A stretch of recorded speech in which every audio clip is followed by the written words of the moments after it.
I went through the 5 appearances of Martin Luther King here on Meet the Press. This one is from April of 1960, and is particularly appropriate in light of the discussion we've had of Reverend Jeremiah Wright and some of the things said in black churches.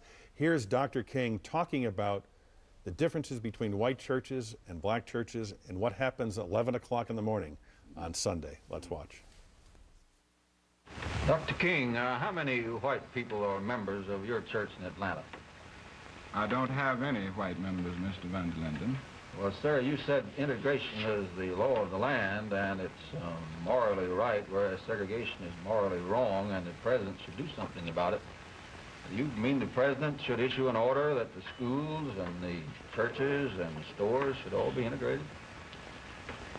I think it is one of the tragedies of our nation, one of the shameful tragedies, that 11 o'clock on Sunday morning is one of the most segregated hours, if not the most segregated hours in Christian America. I definitely think the Christian church should be integrated, and any church that stands against integration and that has a segregated body is standing against the spirit and the teachings of Jesus Christ, and it fails to be a true witness.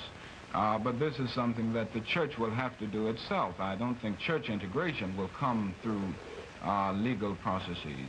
I might say that my church is not a segregating church. It's segregated, but not segregating. It would welcome white members. Dr. Dyson, 40 years later, we still have segregated churches. It's so true. The quote Dr. King was citing there was from Liston Pope, who was the dean of Yale Divinity School, a white man.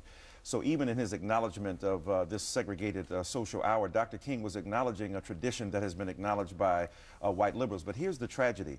In black churches, things are said and done that may offend or somehow surprise the broad swath of white Americans. But the white church kicked the black church out, so to speak. The black church began in racial politics. When the white church subordinated its theology to its politics, black people had to leave because they didn't want to worship equally. Black people then celebrate God in different ways, but they also, many similar ways to white America, but they also articulate the rage, the grief, the pain, the suffering, the agony, and they try to transmute that pain, suffering, grief, and agony in light of their commitment to God. When you heard Jeremiah Wright, what you heard was the latter-day Martin Luther King Jr. When you hear Barack Obama, you hear Dr. King up to 1965. In black churches, Martin Luther King Jr. said, "We have been subject to American genocide." He also went on to say that he didn't want to be treated the same way that Japanese brothers and sisters did when they were put in the concentration camps. And the sermon he was going to deliver to him the next Sunday, Were He to Live, found in the effects after he was murdered, was a sermon called Why America May Go to Hell.